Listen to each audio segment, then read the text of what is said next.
Hello, everyone. Welcome. We're going to go ahead and get started with our virtual event for the evening. First, I'd like to just extend a warm welcome to everyone who is joining us today. Welcome to our first National Security Language Initiative for Youth virtual event for the 2016-2017 academic year. We're so excited for this event as not only is it the first virtual event of the year, but it's also the first Persian virtual event we've ever done. So thank you all for joining us for this special occasion. The title of this event, as you can see on this opening slide, is A Day in the Life in Tajikistan. We are excited to be here. Some students who participated in the NSLI-Y program in Dushanbe, Tajikistan this past summer. These students are joining us from all over the U.S. We are also joined by NSLI alumni, friends and family members, educators, and students. So again, I'd like to say welcome everyone to this virtual event.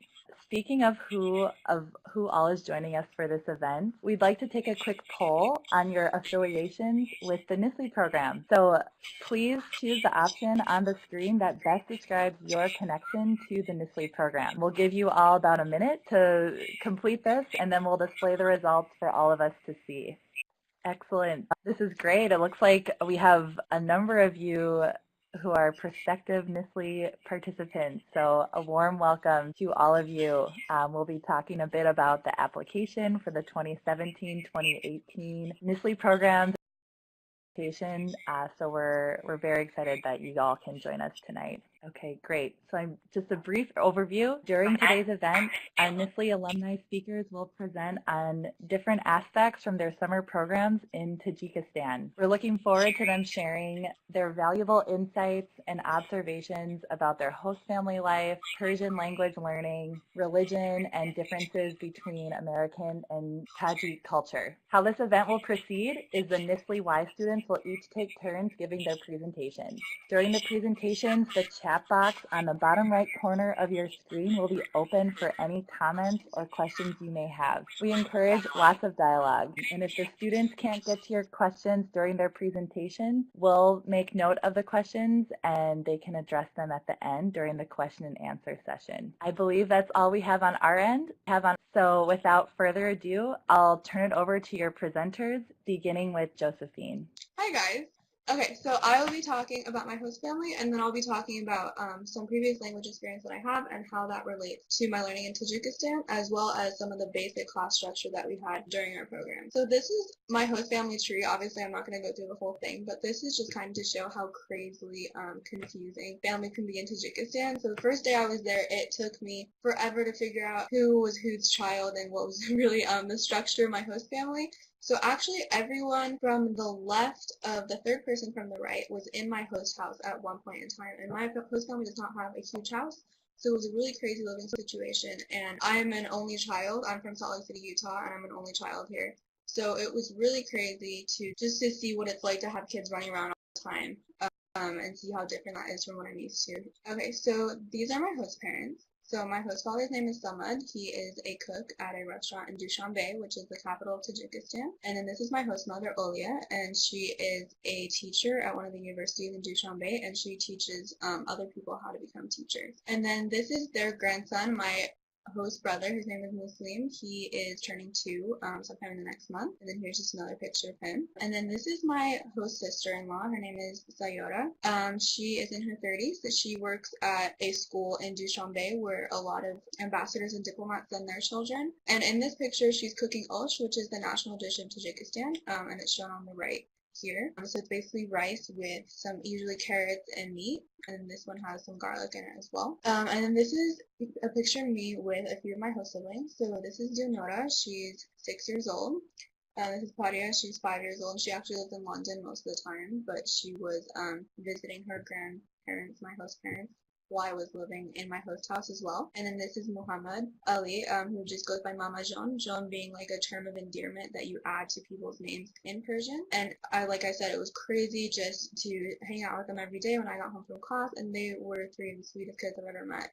They were really, really lovely to live with and hang out with every day. Okay, so this is a large section of my family. So on the very left, there's my host brother. His name is Nabi, and he's a mechanic. And then next to him is my host mother again, Olia. In my lap, there's there's my host brother, Muslim, and then on the right is my host sister, Nigora, and she lived in London with her daughter, Paria, and then her two sons, Anushavan and Bejan. They're from a previous husband because she was originally marriage, and they live in Dushanbe with their father. Okay, so now I'm going to talk about previous language experience and how it relates to my Tajiki learning. So I'm 15. I'm a sophomore in high school this year in Salt Lake City, Utah, and my mom is from China, so I speak Chinese fluently, and I was in an immersion program for Spanish, so I also speak Spanish fluently, and then at my high school I'm learning French and Arabic. So this is just some background on the Tajiki alphabet. So a lot of people assume that Persian only uses the Perso-Arabic script, which is the script that the dialect of Persian Farsi uses, and I'm pretty sure Dari does as well. So Tajiki is a dialect of Persian that is spoken in Tajikistan, while Farsi is spoken mainly in Iran, and Dari is spoken mainly in Afghanistan. So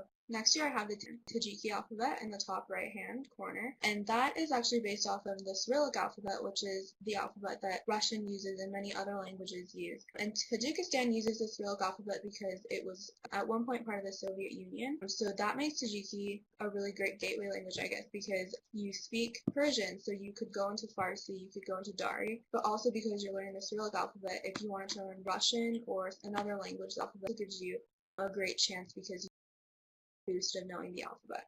So these are just some interesting shared letter sounds in different languages. So Tajiki shares a lot of letter sounds with Arabic. So there's the gha, which is similar to the ghain in Arabic. There's the ka, which sounds like the Q in English and is similar to the kaf in Arabic. There's the kha, which is a hard H. Again, these are all sounds that we really don't have in English. And then there's the which is similar to the sound in uh-oh. It's kind of guttural sound.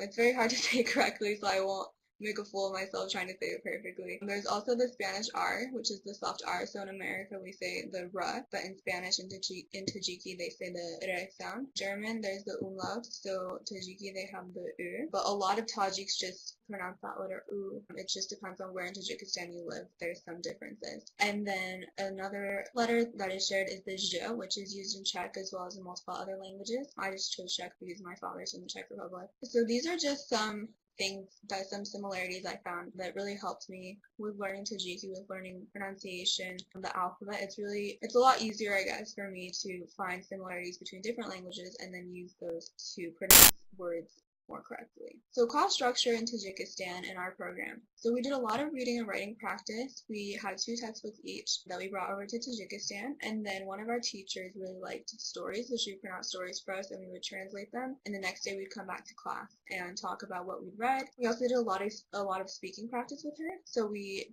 had 2 teachers while we were there. So we would speak with teachers, and then we would also work in groups or individually. And then we also did a lot of singing. So one of our teachers, she would print out song lyrics for us, and we would learn the songs. And by the end of the program, at the talent show at the end, I guess, we sang a lot of Tajik songs for the local Tajiks, which they really enjoyed. And then every Friday, so we had class from Monday to Friday, every Friday we would have a final exam on the unit that we had done that week. And then outside of class, there were also a lot of opportunities for practice.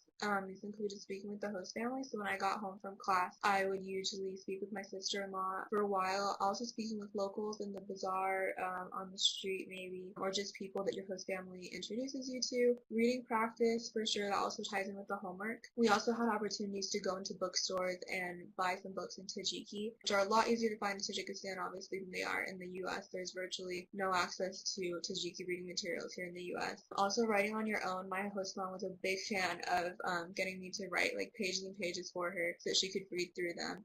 And then flashcards, for sure, our resident director, Jamie, she's a big fan of flashcards. Always having flashcards on you if you're just walking around the city and you want to practice your vocabulary, or if you learn new vocabulary words, that's also a great way to just incorporate that vocabulary into your learning. And then just some language strategies that I found helpful while I was there in Tajikistan. Incorporating new vocabulary for sure is really important. Just if you learn a new word, using it in conversation. Okay. Somebody asked if it's hard for me to speak with my host family if anyone spoke English. So My host sister-in-law, she was an English teacher, but I usually didn't speak English with her unless it was like an emergency and it was really hard for me to understand what was going on. She would translate it to English for me, but I tried to stay mainly in Tajiki with my host family, and then nobody else in my family spoke English except for one of my other host sisters who lives in London most of the time. But I definitely think it's really important to not fall back on English. Like, you have to push yourself to learn the target language to use it in your daily life. So before we go to our host families, there's a 2-week period where we're living in a camp outside of Dushanbe, and that for sure helped with our host families, and then we lived our host families for a month after that. The day after I got to my host family's house, I got really sick, so it was kind of frustrating to have to figure out like how to tell somebody I was sick in Tajiki. But I think once you get into the groove of things after a couple of days, it's really not that hard to focus on the target language, to focus on using your vocabulary, focus on using correct grammar, and really just practicing and taking advantage of the resource that you have in your host family. And somebody else asked if I've used Tajiki at all since being back in the States. I have used Tajiki with our local coordinator. Yesterday I was with some Iranians and I spoke a little bit of Persian with them. I've Skyped a lot of the other alumni that went on the trip with me, and I've practiced Tajiki with them as well. There are a lot of Tajiks living in Salt Lake City, obviously, but I do make an effort to try to find other people that speak Persian. I've talked with my host sister, I've talked with my host family a couple of times, so making sure to just reach out to other people that speak Tajiki and keeping in touch with your host family for sure is a huge asset. And then spotting familiar words when you're walking through the town, like just seeing a sign and trying to read the sign definitely helps with reading a lot. And then just like looking at the sign, seeing if you recognize the words using context to try to figure out what some words mean. And then third, listening to local variations. So the dialect, I guess, of Tajiki that we learned is called Adabi, which means it's like the literature version of the language, meaning that it's the more literary form. So it's not the slang form. But it was really interesting for me to listen to my host siblings talking to each other. It can be a little frustrating at first. When I first got to my host family's house, I didn't really understand what was going on, just because there are, of course, differences between slang and the literature form of Tajiki, just like we have here in the U.S. in English. But it's really interesting to try to figure out like the differences between slang and literature. And I think that's one of the coolest things about just learning a new language, is trying to figure out like how people take the language and then, you know, shorten things. Like we have contractions in English. That's definitely a really interesting thing to pay attention to. Okay, that's on my presentation. Tasha Korizyon, or thank you very much. So my name's Jack Johnson. I'm from Boise, Idaho, and so last year I was on the NSLI program to Tajikistan. And so this year I'm finishing up my senior year of high school. And so today I'm going to talk a little bit about further ways to learn Tajiki outside the classroom and the host family environment. But first, like Josephine, I'm going to describe to you guys what my host family situation was like. So I lived in an apartment pretty much right in the center of Dushanbe with only women, so I had a little bit of a different host family experience than almost everyone else, because most people have a host dad or brother, which is customary in the Muslim society, but I was living with only women. So I had two host sisters who were 19 and 21. They both went to university in Russia, and then I lived with my host mom, Nasiba, who was before a really successful economist in the government of Emomali Rahmon, and then Maha, who worked as a secretary for the Tajik army, and then Ira, who was a surgeon who lived in Dubai in Iran, because women aren't allowed to be surgeons or accredited doctors in Tajikistan. They can go to medical school, but they can't be doctors. But yeah, so I lived in an apartment, only women, had my own room. Okay, I suppose. So what did I do with my family? So I was in charge of doing the daily melon runs with my family. So I would walk down to the bazaar on Roy Hussein Zora, which runs perpendicular with the main street in town. And so I'd make a couple trips every morning to get a couple watermelons, which are tarbus in Tajiki, and then the cantaloupe-looking melons, which harbuza in Tajiki. So that was a big part of my daily routine. And then we watch a lot of, as you guys will discover once you guys go to Tajikistan, hopefully, the Tajik TV channels are terrible. I mean, they're good practice for Tajiki, but most people watch television in Russian. So we watch a lot of Star Trek and every step-up movie in Russian. We had 2 meals a day, and on the weekends 3 meals a day, and we would just eat at the little dasarhon in our living room. But I'm here to talk about other ways to pursue Tajiki outside the classroom and the host family environment. So My host brother, who lived with us for about a week, but he lives in Kazan, Russia, came to visit, and he took me down to the Stadion Spartak. And so I joined a five-a-side team for soccer of guys made up from the Pamiri region. So I would play soccer about 4 times a week, and they all spoke Tajiki and English, but we mostly spoke in Tajiki because Pamiri guys speak in a different dialect than Tajikis. These are just pictures. We played five-a-side futsal, so if any of you guys are soccer players, I would recommend going to Stadion Spartak. But the Pamirs are just this region in Tajikistan. The river, my host sisters, host uncle, and another friend from the program, Chiran, from San Francisco, we would go down to the river after class. And the river was a great place to meet with a bunch of my host sisters' friends, because they're both doing grad programs in Tajikistan. One of them is going to Brussels now, but they're doing grad programs in Tajikistan. So they had a whole bunch of local friends, and so we go down to the river to swim after class. And so talking with their friends, I felt was the best way to improve Tajiki.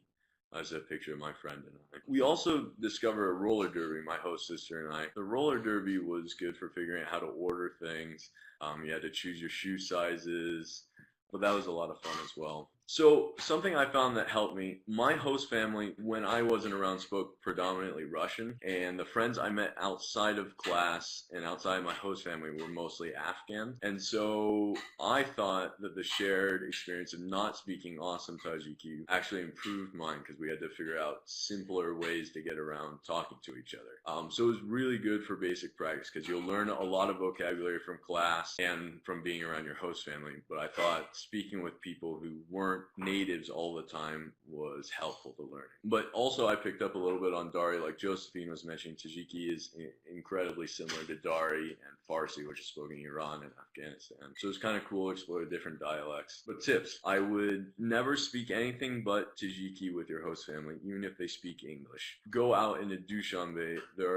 Especially if you have host siblings, I felt that I got Tajiki by talking with people outside of my host family and outside of class. I thought those were the most valuable conversations I had in terms of furthering my language ability. Especially, you'll have taxi drivers that will take you to class every day. Talking with him was probably the best interaction I had all day, especially because your host family will try and dictate to you a little bit clearer, but the taxi drivers, and especially people on the street, will talk more like they would to other Tajikis. And so you have to kind of pick up the accent and identify what words and how people are talking. It was good for learning like colloquialisms. But if you're an athlete, I suggest Stadion Spartak. There's always Tajik kids hanging out Stadion Spartak. I also played basketball with them as well. They were pretty disappointed with my basketball ability. And then if you have host siblings, cafes in town are actually a good place to go to meet their friends. I went to movie theaters, cafes with my host sisters, and the river as well, like I mentioned. But those are also good places to practice,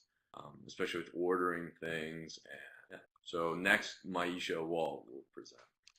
Salam, Shumuchel, Amiman Maisha. These are some of the greetings in Tajiki. Salam is derived from Arabic, meaning peace, and Shumuchel means how are you, and Nomiman Maisha means my name is Maisha. So my personal background, I'm from Indianapolis, Indiana originally, and now I'm a freshman at Georgetown University studying biochemistry, and I chose to study Tajiki because it utilizes the Cyrillic alphabet while also having 40% of Arabic influence in the room. So today I will highlight my personal experience in Tajikistan. First I will talk about my experience with my host family, as Jack and Josephine did, and then I will elaborate on the religious views in Tajikistan. So here's my host family. It was pretty large when compared to the average American nuclear family, but pretty medium-sized when you consider the typical family size in Tajikistan. As you saw with Josephine's family, her family was pretty huge. I had one grandmother. I called her Bibi John, and she's pictured in the left with the traditional headscarf. It's called a rumal in Tajikistan. She went to Hajj, or the Islamic pilgrimage, in 2015. My mother, who is pictured on the upper right with the peace sign, I called her Ochajon and Motajon, which means mother in Tajiki. Her name is Rano, and she was a pharmacist at Dorukhana, which means house of drugs, literally in Tajiki. And an interesting thing is a lot of the other stores and restaurants have typical names like that. Like a restaurant, for example, usually might have a name called Oshkhana, which means House of Osh. And my aunt, Zarguna, and I called her Apachon, she's pictured on the bottom right-hand side, and she lives at her brother's house, and she's stay-at-home sister. And it's kind of unusual for a woman her age, she's around her late 30s, to be unmarried and live at her brother's house, because usually women get married pretty early at like age 17 or 18. My brother, Bobojon, who's pictured on top of my aunt's head, and I had a sister, Mariam, who's pictured on the leftmost picture and the top right picture. My father's not pictured here, but his name's Firuz, and he's an economist. He said he worked at the Dushanbe International Airport. And so some activities that I did with my host family were that, like, my aunt would take me out for a walk with all the neighbors every single night. There was a Pakistani National Bank next to the Sheraton Hotel where I lived, and there was a patch of grass in front where it's quite rare to have grass in Tajikistan, especially in Dushanbe. So the kids would play a game where one person would be blindfolded and everyone would touch the victim until she or he catches, and then the tag player would be the next victim. My aunt would also take me to the opera ballet, which is pictured behind me on the right, and it was a really neat experience because my aunt would take a lot of the neighbors with me who are 6 to 12 years of age, and in the opera ballet there would be singers and musicians at night, and it was really fun to dance and sing to the songs, even though I didn't really understand it. So now talk about religion. The majority of Tajiks are Muslim and they follow Islam. However, a minority of Tajiks are also Russian Orthodox, Christian, or Jewish. There are a few synagogues and churches in Dushanbe, but I'm not really sure about the rest of the country. Sufism is a mystical sect of Islam, but Sufis, or the followers of Sufism, still believe in one God and the last prophet. Historically, Islam was spread by Sufis in Central Asia, especially through the Silk Road. The difference of Sufism is that they differ in the way of how they express their worship. Some Sufis dance or sing, but they also pray. Hazrati Mavlono, his name is Rumi in English, and he was a Persian poet, Islamic scholar, and an important Sufi leader, and they named a mosque for him, and we visited that mosque. And Shias are a different sect of Islam. It became split when the Prophet Sallallahu died. They wanted a leader who was part of the blood lineage of the Prophet. So Ismaili is a sect of Shiite sect of Islam, and there was a huge Ismaili mosque that we visited that was absolutely beautiful. And at the Ismaili Center, as they call it, there's only 6. It's one of 6 around the world.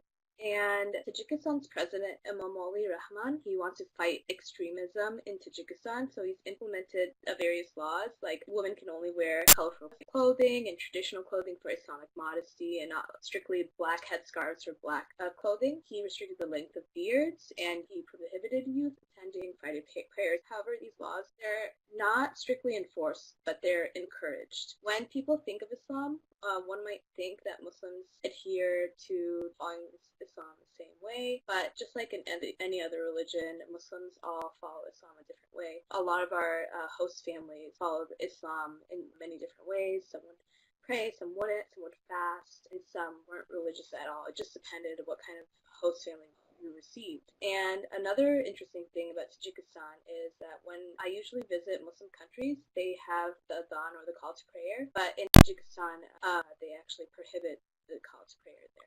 And so Ramadan is from sunrise to sunset, where Muslims fast from sunrise to sunset, and we're not allowed to have food or drinks. I observed fasting with my family and at Camp Umeda, where we stayed for 2 weeks.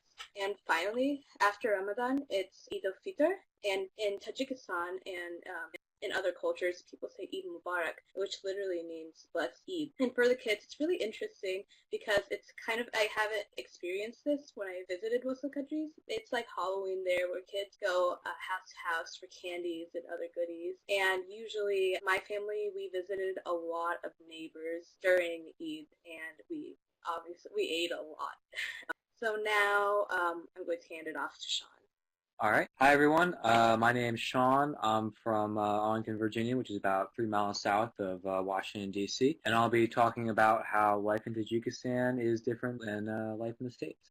So obviously Tajikistan, it's a country that not a lot of people know about or even think about. for me, it's thousands on thousands of miles away. So the question is, what can I expect when I'm over there for 6 whole weeks experiencing the culture and learning the language? So in the first couple of days, I noticed that there's a lot kind of different pace of life in Tajikistan. And my personal experience was for the first couple of days of the program, I was still technically in school because my school year runs very late. So I was used to getting assignments for classes, AP classes, IB, whatever, 2 letters you want to stick together. So when I landed in Tajikistan, I was used to the very rigorous sort of, at this time you'll do this, at this time you'll do that. And then I remember it was the first couple of days, and my host mom said we were going to go to the bazaar around, in the afternoon, 5, 6. So I thought to myself, okay, so I got all my stuff done for class, and I waited. And I waited for about 1.5 more days until finally around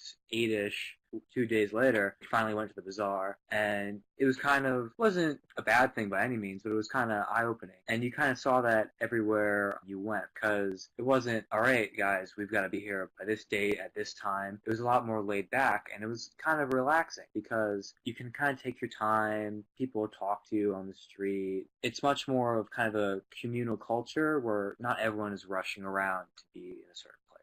So another huge part of life in Tajikistan is the cuisine. And on the left, we've got the photo of the world's largest and the world's only melon-shaped tea house.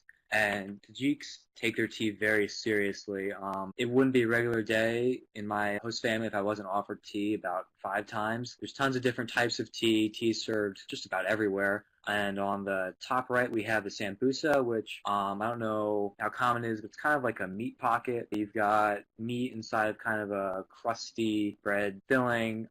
There's different ways to do them. You have the beef, and there's a vegetable one. And each family makes them a little bit different from the recipes passed down. So my sambusas that I had don't look like the ones in the image, and the ones that we made in class, which was a fun activity, they didn't look anything like that. So each family and each kind of, even just down to each person in Tajikistan has their own style. And on the bottom right, we have osh. Osh can almost be considered the national dish of Tajikistan. You could open up my host family's fridge. There'd be leftover containers of it. There's always an osh pot on the stove. We go to lunch, we'd always have osh. It's a great dish. It's rice, carrots, meat. They'll put in nuts or kind of raisins every now and then. It's another one of those family passed down traditional sort of culture meals. And another part about Tajikistan and its culture is the history. So, as I said, not a lot of people know many things about Tajikistan. So when I arrived, I had done my preliminary, Google research, but it was fun experiencing what was really there.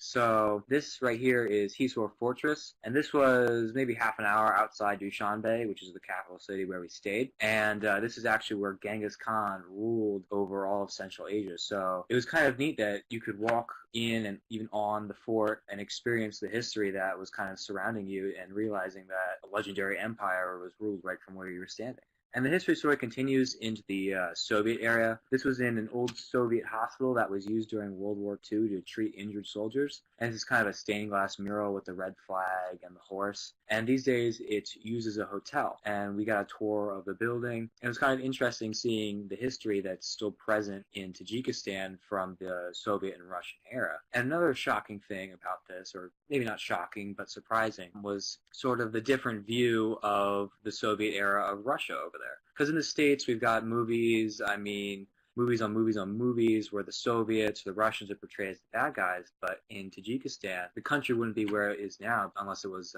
for the Soviets, because a lot of the infrastructure and a lot of the development programs were created by the Soviet Union, and that really benefited the people. So it was interesting in getting that different perspective of history in Tajikistan that you couldn't get necessarily from America. And of course, the history continues to today. A big thing about Tajikistan these days is coming off of the civil war that they experienced and the years of Soviet rule. They're really trying to find the Tajik identity. So on the bottom kind of right is the presidential palace. And of course, right in the middle is the Tajik flagpole, which was the world's largest. Now I think it's the world's second largest. but this is the landmark of central Dushanbe, and it's kind of the centerpiece of President Emomali Ramon's kind of Tajikification efforts, because with so many years gone by and with the Civil War, they're really coming together and trying to think to themselves, what's a Tajiki? So things like the giant melon tea house, the national dishes, the big flag, they're really trying to solidify the culture and kind of move on from maybe things that weren't so great in the past. So it's interesting watching the history from the ancient era, back from the Silk Road, to the Soviet era where many new things were built, and to the modern era where Tajikistan's coming on to its own. And I think they actually just celebrated their 25th anniversary as a nation on September 9th. So another thing about Tajikistan is you can talk to people. A lot of people ask, oh, is that a desert? I mean, people think it's in basically right next to Saudi Arabia or something. But Tajikistan, it's an amazing looking country. This was a lake. We do a lake trip later in the program, which is amazing. There's lakes, mountains, hills, plains. So it's a definitely varied sort of country that you're not going to get bored looking the same thing for 6 weeks. And another thing is the pride for tradition in Tajikistan. This has always been there, but especially with the recent efforts to kind of solidify, what is a Tajik or who is a Tajik, there's a huge amount of pride for tradition. This is a tea house that we went to, Navru's Palace, and these are the traditional designs on the ceilings and the walls, traditional Tajik designs, traditional Islamic designs, kind of just all combining into one. And again, with the tea, big part of the national identity. Tajikistan also is sort of a crossroads. Even back in the ancient era, back by Genghis Khan IV, there was a Silk Road ran straight through Tajikistan. And these days, it's really interesting because you have a lot of influence from Russia, you have a lot of influence from China, tons of influence from Iran, kind of all converging in Tajikistan. This was a meeting room in the same Navru's Palace, and this was where a meeting between all those countries took place. And you can walk down the street. I mean, most Tajiks, at least in Dushanbe, they knew Russian pretty well, or even better than they knew Tajik. A lot of the trucks were Chinese. When we took the trip up into the Panjikent, into the mountains, tunnel was built by an Iranian contractor. So each one of these countries is kind of contributing to Tajikistan. So it's really interesting to watch how they interact and sort of build Tajikistan together. And finally, it's a different way of looking at everyday life. And this was in the Panjikent Bazaar. And, in the States, we go to the supermarket and we pick up whatever we need, we check out. In the bazaar, it's a little bit different than that. So you have separate items everywhere, and for each item you have to negotiate. So this is where your Tajik skills were really put to the test, because if you couldn't negotiate, most sellers were honest, but every now and then, you might get the one who recognizes that, hey, this guy is speaking English to all his friends and doesn't know what's going on, so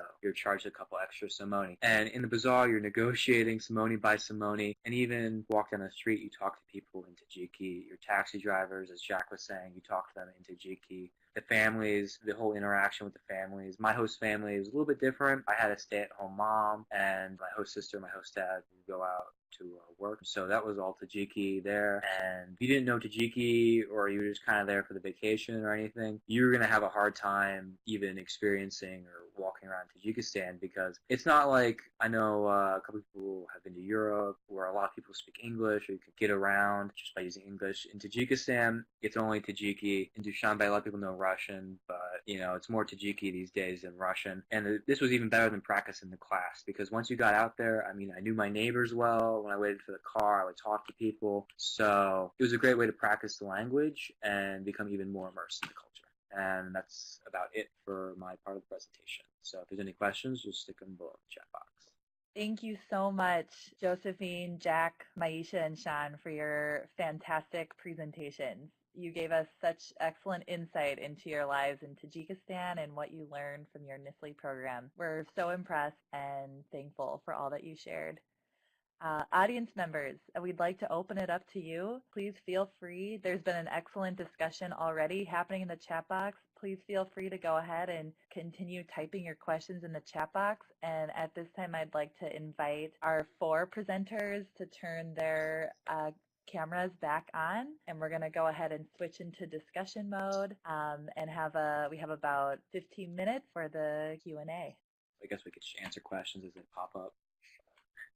So do you want us to talk more about the Russian influence versus the Persian influence, I guess? I mean, the influence from Russia was strong because all the TV came from Russia. Everyone got their news from Russia. And I mean, I don't know. I didn't really feel that much Iranian influence compared to Russian influence. But I mean, it's definitely there, just not in the same amount. And then to answer Ted's question about what qualities are most important for having a successful summer in Tajikistan, I'd say that the most important quality you could have to be successful on the program is to be outgoing. Even if you're not, it really helps to seek out the language wherever you can find it. Otherwise, you're not going to get a lot of practice outside of the classroom. Even in the classroom, you're not getting the kind of exposure you need to get, good at Tajiki. So I'd say the most important quality you could have, or at least try to have, is be outgoing while you're there. Also to be patient and to be willing to try new things because, like Sean said, things in Tajikistan go like a lot more slowly than we might be used to here in the U.S. So I think you just have to be willing to accept the differences in terms of time or culture. Be willing to accept differences, I guess. And to answer Hannah's question, what was the most difficult part of my experience? So for me personally, I got really sick in Tajikistan, and that was my most difficult part, just like staying healthy. And it wasn't just me; it was a lot of participants. And for Mackenzie, between this program or Russian summer, I might be biased, but I would probably go with the Tajik program.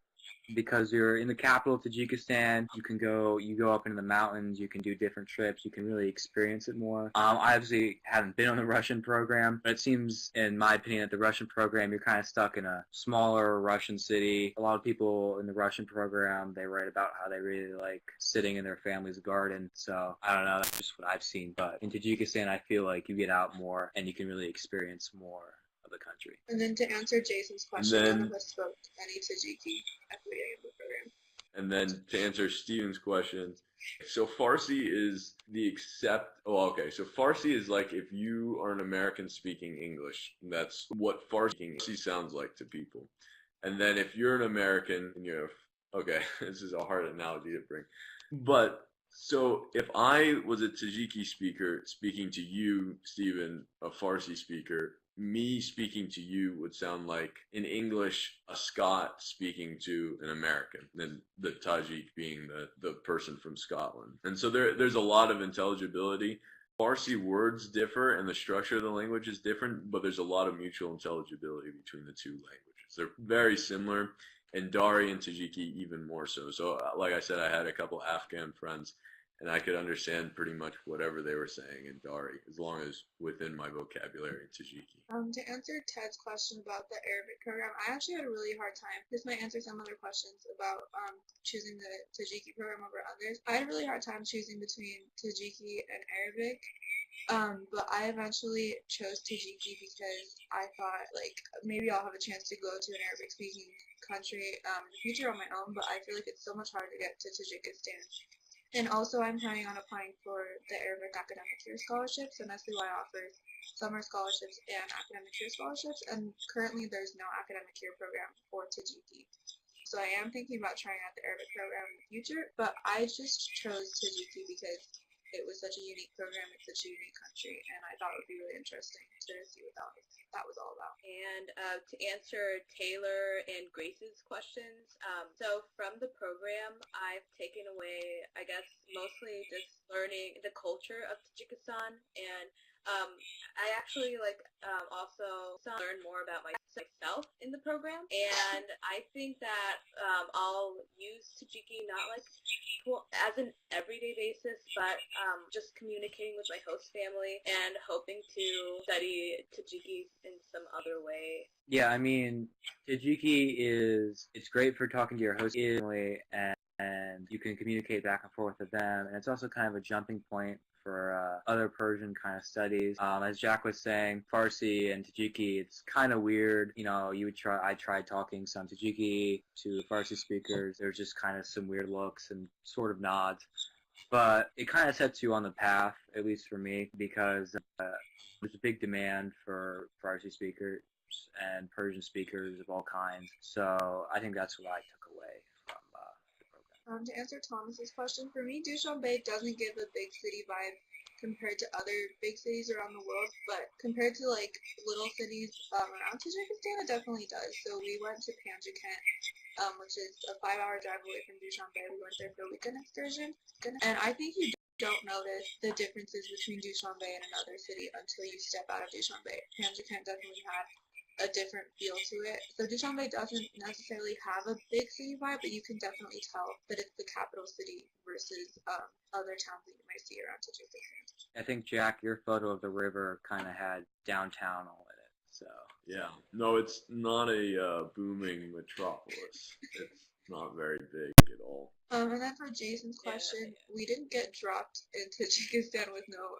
prior knowledge, I guess. Before you start the program, if you don't speak any of the language, NSLI-Y does send you some like learning stuff with basic like verb conjugation, some basic vocabulary. For me, I think the first week was just kind of like picking up like individual words every couple of sentences. Like, oh, I know what that word means. Like I learned it from MPPLC, which is the pre-departure stuff. But I think after the first week, you definitely start to understand sentences, and then once you start living with your host family, you definitely notice a lot more understanding, a lot more comprehension in terms of speaking.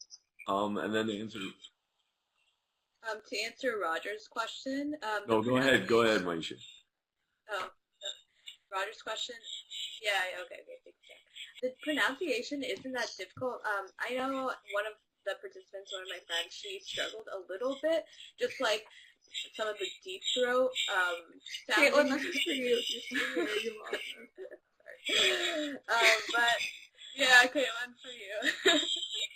But overall, like I don't think it was that difficult for us as a group. I mean, compared to just watching Russian television and kind of going off that with the Cyrillic alphabet, Tajik kind of seemed to flow a bit smoother and was a lot easier to read than the Cyrillic and the Russian. But yeah, pronunciation's not really a big deal, and if you're there, you'll notice a lot of people leave out a lot of the sounds you're taught are really different in the alphabet, like the guttural like sound that Josephine was talking about earlier. A lot of people, since most people speak better Russian than Tajiki, like we were mentioning earlier, it's just kind of made a resurgence in Tajikistan.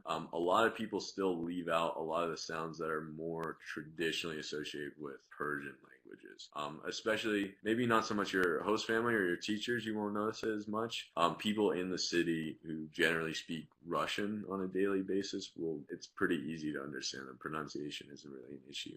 And then Joseph's question, if host families typically invite you to worship with them. My host family was Uzbek, and they were a lot more Soviet, so they were Muslim, but they didn't practice that much. None of my family was fasting during Ramadan. Maybe Maisha, you probably answer the question better since you were practicing. Well, for me personally, since I'm a Muslim and my family was Muslim, I mean, like, my host family, like, didn't really invite me to worship with them. It was just, like, on my own. I would pray. They never even said, like, and then to answer Taylor's question on kind of a funny note, even as a Muslim, they would never. Sort of. So kids in Tajikistan are, well, expected age that you marry at is between like 16 to like 21 is when most people get married in Tajikistan. So probably the most shocking moment I had there was during Eid al-Fitr, the end of Ramadan celebration. I was proposed to, and my host family thought it was ridiculous, but they're pretty progressive. But I told a couple people, and they were like, so what? I mean, that's pretty normal, man. How old are you? I said I was 16. So I think that the whole concept of the really early marriage was kind of shocking, and that, yes, I was proposed to. I'm not married now. I do not accept. To answer Ted's question, okay, yeah, there were other Americans. The American Embassy had a 4th of July barbecue, so when we were there, we interacted with some Americans there. Also, there's CLS, which is critical language. What is it? Something. Yeah, scholarship. And the kids from that, they were college students. Really like they were there for 8 weeks. Yeah.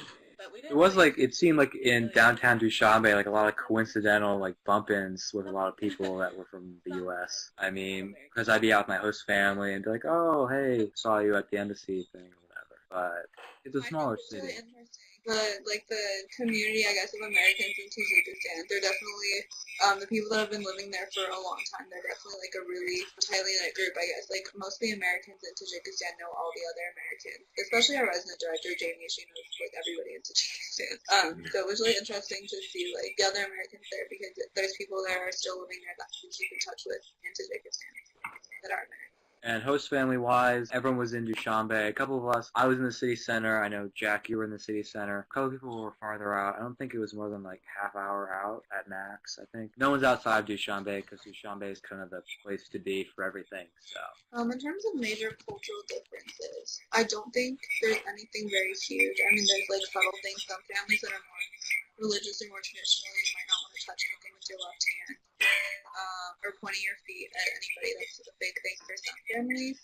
But I don't think there's anything huge that I can think of off the top of my head. And to Ted, the melons were pretty good. The tastes way better than anything you'll get here. Ben tried to take one home to the States. Yeah, He got caught in customs. He made it through 3 countries. He made it through Istanbul right after the coup happened, Frankfurt, and then we got to D.C. and we were getting off the airplane, and they took it from him and they sliced it in half in front of him. Okay, well, on that note, I think we're going to have to wrap this up. It's been such a lively discussion. Again, we're so appreciative to our NSLI alumni for your presentation.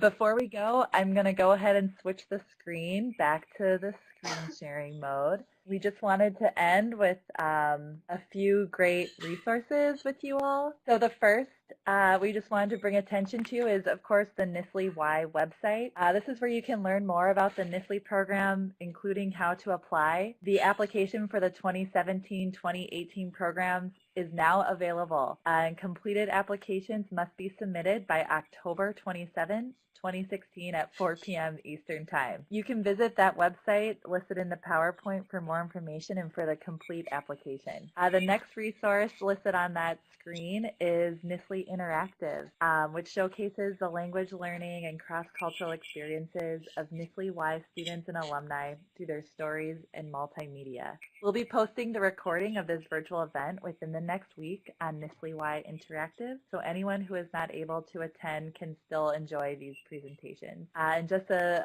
announcement for our next virtual event will be held next month with current Hindi academic year students. So keep an eye on NSLI-Y Interactive for more information on that event. I'd like to once more say a big thank you to our incredible NSLI-Y student speakers, to Josephine, Jack, Maisha, and Sean. Thank you again for your presentations, and thank you everyone for attending this virtual event. Have a wonderful evening. Goodbye.